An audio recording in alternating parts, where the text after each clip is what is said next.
Hey everyone, and welcome to this explainer. Look, if you've got a competitive exam creeping up on you and you're feeling, kind of overwhelmed by the sheer mountain of material you have to review, take a deep breath. You are in the exact right place. Today, I'm going to be your guide as we tackle one of the absolute most foundational and honestly most frequently tested topics in your syllabus, agriculture. We're going to walk through the definition, the importance, and the entire scope of agriculture together. Think of me as your personal tutor for the next few minutes. We're going to keep the pace totally comfortable. So go ahead, grab your notebooks, get your favorite pen ready, and let's conquer this topic step by step so you can walk into test day with absolute confidence. Okay, so why are we starting here?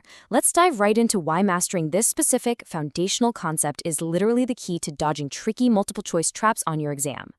I know, it is incredibly tempting to just skim past the basic definitions and rush straight into the crazy complex crop cycles or economic data.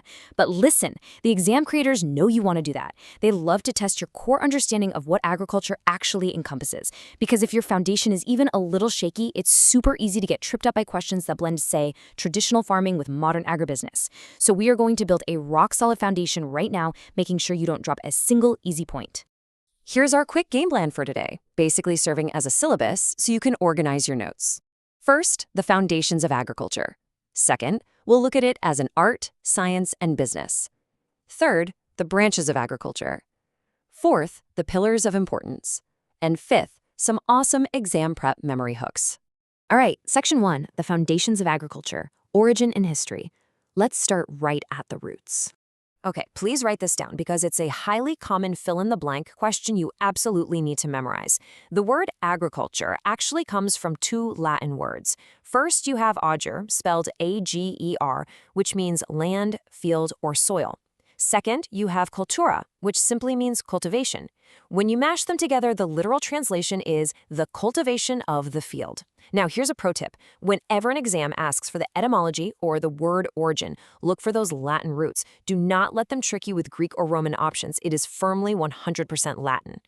Now, what's really fascinating here is how the modern definition has expanded way beyond just traditional farming to include the entire life cycle of food and fiber. Broadly speaking, sure, you already know it involves cultivating soil, growing crops, and rearing livestock. But modern agriculture, it doesn't just stop at the farm gate. It includes processing the harvest, packaging it up safely, and actually marketing it to consumers.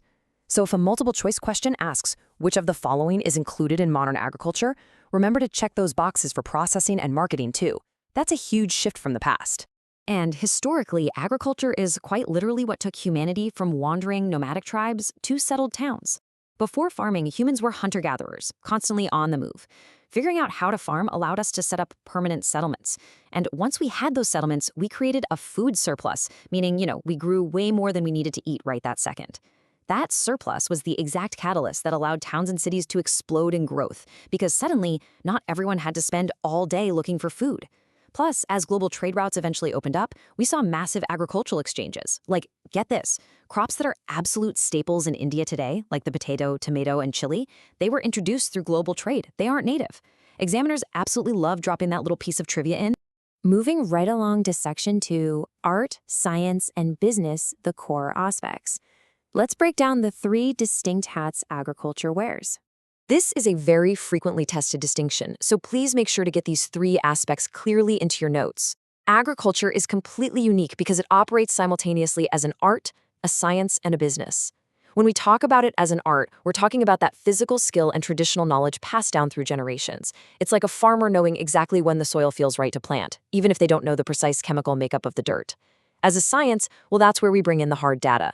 Genetics, plant breeding, and pathology, all used to intentionally maximize yield. And finally, as a business, it's all about the strict commercial management of resources, balancing land, labor, water, and capital to make sure the farm actually turns a profit. Now, listen up, because I want to highlight a massive MCQ trap right here. Do not confuse the traditional skill of art with the analytical, technology-driven understanding of science. Examiners will constantly give you a scenario. For example, they might say, a farmer uses a new hybrid seed designed to resist drought based on genetic research. And then they'll ask, does this represent the art, science, or business of agriculture? Because it involves deep, underlying principles and technology-driven understanding, that is science. But if the scenario just describes the farmer skillfully plowing a field using the exact same intuitive methods his grandfather taught him, that's art. Make sense? Okay, on to Section 3, Branches of Agriculture, Scope and Reach. Let's look at the giant umbrella of fields this covers. So remember how I mentioned traps earlier? A really common one is forgetting that agriculture extends far, far beyond just crops in a field. It's a massive umbrella. Under it, sure, we have agronomy, which is your classic field crops and soil management, and we have horticulture, dealing specifically with fruits, vegetables, and flowers.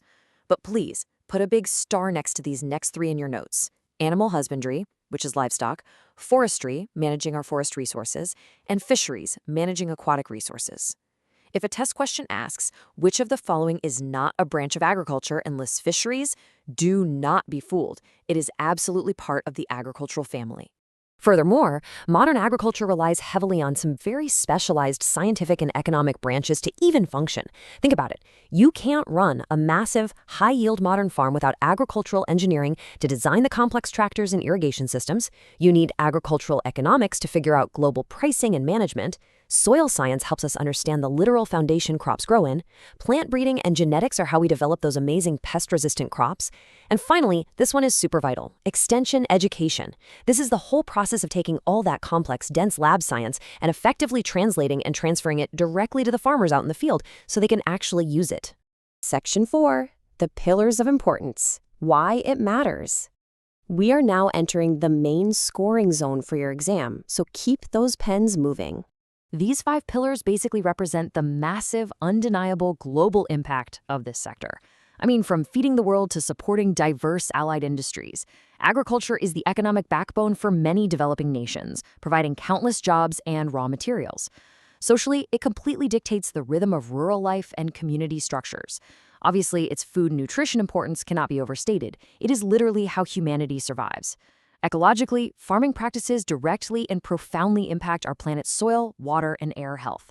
And finally, allied sector support just means that agriculture provides the critical raw materials for other massive global industries, like textiles, pharmaceuticals, and packaging.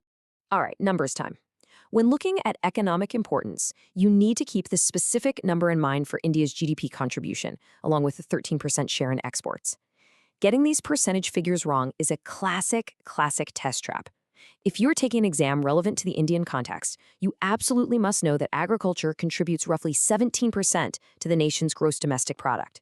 And on top of that, it accounts for about 13% of the country's total exports. Seriously, write 17% GDP and 13% exports in big, bold letters right now. Circle it. These exact numbers show up all the time. Finally, Section 5, Exam Prep Memory Hooks.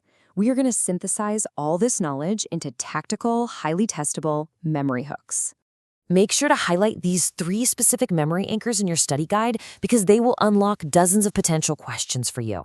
Look, when you're reviewing your notes the night before the exam, you don't want to be reading massive paragraphs. You want quick triggers. Trigger 1, Ager plus culture. That immediately reminds you of the Latin roots meaning cultivation of the field. Trigger 2, ASB. That instantly reminds you agriculture is an art, a science, and a business. And trigger 3, FEIFI. Let's clearly spell out that final acronym.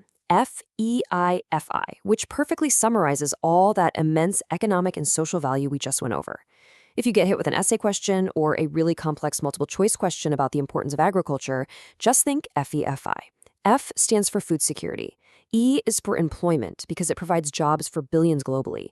I is for income. It's a primary source of livelihood. The second F is for foreign exchange. Remember that 13% export number? That brings in foreign money. And the final I is for industry, providing the raw materials for countless other businesses. Go ahead and conclude your notes for today. You guys have done fantastic work. You've mastered the definitions, you know exactly how to avoid those common traps, and you've secured the memory hooks you need to ace this. But as you pack up your study materials, I want to leave you with a slightly provocative thought to chew on. You now have the foundation to ace this topic, but ask yourself, as our climate rapidly changing, how are these fundamental branches of agriculture, the agronomy, the engineering, the economics, how are they going to have to evolve even before you sit down to take your next exam? Keep that curiosity alive, guys. It's going to make studying your next topic, whether that's soil science or plant genetics, so much more interesting. Great job today. Keep up the incredibly focused studying, and I will see you in the next explainer.